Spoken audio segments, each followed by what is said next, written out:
Hey guys, so I'm out here in Mumbai today with the Okinawa iPraise Plus electric scooter, and this model is Gurgaon-based electric scooter manufacturer Okinawa's flagship model. The cost for this scooter is around 1,06,000 rupees ex-showroom, which is inclusive of all state subsidies in Maharashtra at this point. And this also means that you will pay around 26,000 more for this model than you would for the Okinawa Praise Pro scooter. Now, although these two look the same and they share a lot of their underpinnings as well, they have a lot in common, like the suspension, the chassis, the wheels, the display, the seat, the ride modes, everything is the same. What separates this particular model from the Pro is the fact that the iPraise Plus gets a higher capacity battery, which in turn gives you a better range. And also you can connect this scooter to your smartphone, which also gives you access to a couple of other features as well.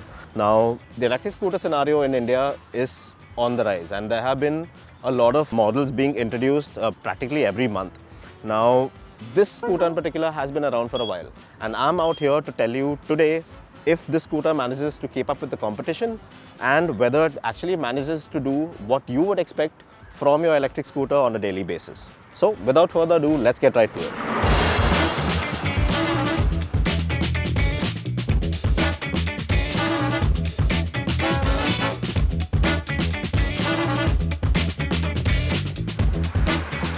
Now, although the iPraise Plus has been around for a couple of years, since 2019 to be exact, it still comes across as a very attractive scooter.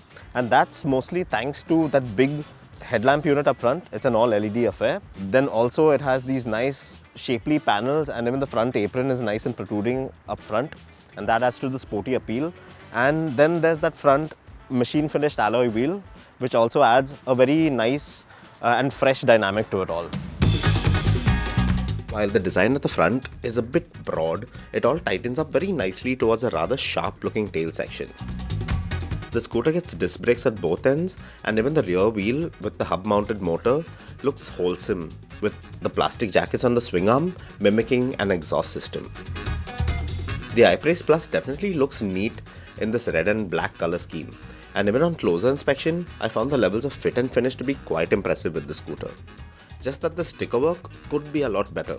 There's quite a bit of it all over, and already some of it had begun to peel off. As soon as you get started the iPraise Plus, something that you'd instantly realize is how high the footboard is.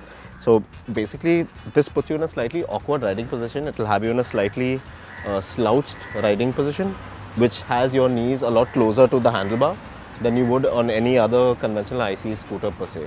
And this is a bit upsetting. And the taller you are, the more intrusive it's going to be to your riding style, and the more it's going to really affect your ride. Also, for the pillion rider, there's not a lot of room for them to really keep their feet comfortably over a long ride. There's just a small space where they can rest their feet, and this can be a little painful over long distance rides.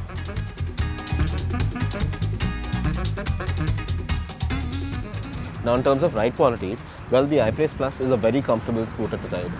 The seat, well, it's well padded, it's very accommodating, and it's a comfy seat altogether. Whereas the suspension, when the front fork, it's a bit on the stiffer side, and you will pretty much feel each and every small sharp bump that you traverse over. While the rear, although I was traveling with a pillion rider and well short of the 150 load capacity of the scooter, I did find that it tended to bottom out very often over big bumps. So that's something that you will really have to look out for, because that can be quite upsetting on the go. An upside here is that the rate of rebound is just about enough to not give you the feeling that the scooter is trying to throw you off it. It's something that you'll have to get used to, but another good thing here is that the seat also ensures that things don't get too harsh. Overall, the iPraise Plus is a light scooter that's very easy to flick around the place, and I quite like the way the front held up at speed as well. There's hardly any dive on hard braking too. The iPraise Plus comes with what could be seen as just the basic amount of electronic features and riding aids in this day and age. You get stuff like vehicle tracking and monitoring, a vehicle immobilizer, maintenance and service reminders, and battery alerts. And in terms of riding aids, you only get eABS, which works on the front wheel. Also, the instrumentation console is a simple single LCD display unit that gives you a limited amount of information like speed, ride mode engaged, battery level, trip and odometer. The iPraise Plus gets a 3.3 kWh 72 volt 46 Ah lithium ion battery, which gives the scooter a range of over 120 kilometers on a single charge, which is impressive. It takes around 4 to 5 hours to come to a complete charge once fully drained, and also it can be detached and charged as per your convenience. But at 22.5 kgs, it's massive and not the easiest battery pack to carry around the place.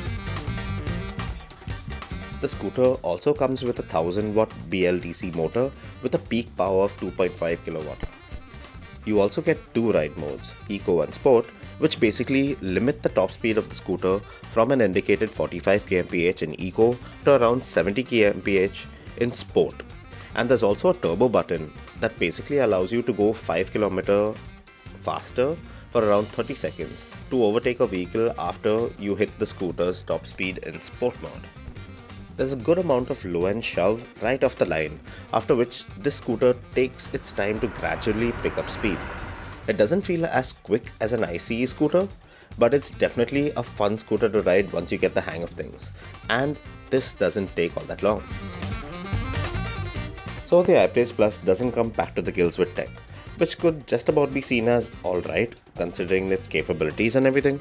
But one really annoying bit about this scooter is the fact that it doesn't give you a clear indication of the battery charge percentage. All you have to work with is this retro bar style indication on the dash that shows you the available charge in 5 digital bars. Even after connecting to the mobile app, there's sadly no accurate readout. And this is made even trickier by the fact that the trip meter resets every time you turn the scooter off. So you'll have to be very calculative and conscious of the kilometers you're clocking on the odometer. Once the charge drops to a single bar, the scooter goes into limp mode and you won't be able to exceed a speed of 25 kmph until the battery drains and finally brings the scooter to a halt in about 10 kilometers. And this definitely toys with your charge anxiety levels. Alright guys, so I'm back home with the Okinawa iPraise Plus and after using it for quite a substantial bit, it's time for me to charge it. Now, the only option that I have currently at my house is to detach the battery and take it up to my house and charge it. So I will show you what doing that is like, but that in itself is a bit of a problem and I'll explain why. So now that I've popped open the seat, now that as you can see, there's not a lot of space under seat storage space. There's just enough room for the charger because primarily 90% of the space is occupied by this massive 72 volt battery.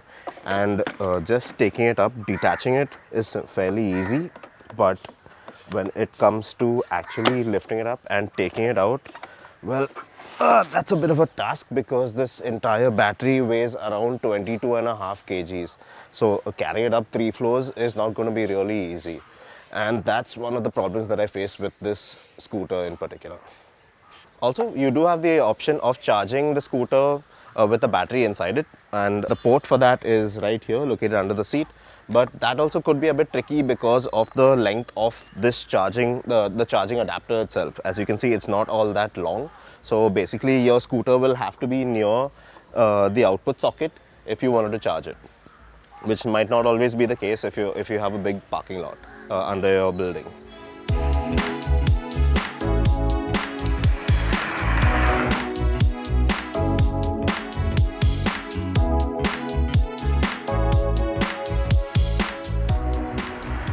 Now the iPraise Plus is a very sporty and attractive looking scooter, and sure, once you get used to the slightly awkward riding position it will have you seated in, well, it's a fairly comfortable scooter to have around town on your jaunts as well. It's just that this scooter might be found to be lacking certain tech features on offer from different manufacturers and scooters in this particular space, and this could obviously be overlooked considering how fun this scooter is to ride and also its more than decent range capability.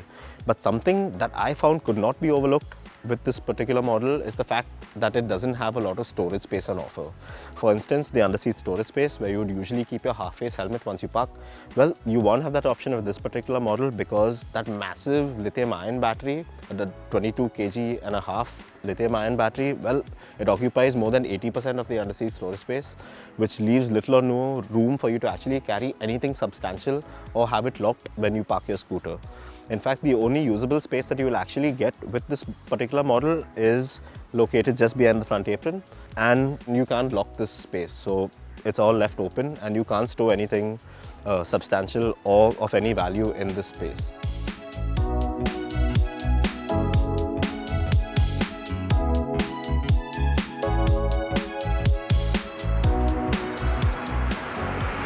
Now the year is 2022 and the iPraise Plus has been around for a couple of years. But even so, this Okinawa electric comprises some features that just about keep it modern and relevant in this day and age. Not only is it a smart, sporty looking modern scooter, but it also is a very comfortable scooter to get around town on. In terms of performance, well, the performance of the electric motor teamed up with 3 ride modes, well, to be honest, it's not the quickest scooter to get around town on, but it is a fun scooter to ride nonetheless.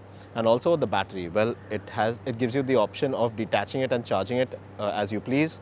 And also it comes with a decent capacity, which gives it a 100+ kilometer range, which is more than acceptable in today's standards, electric scooter wise, of course.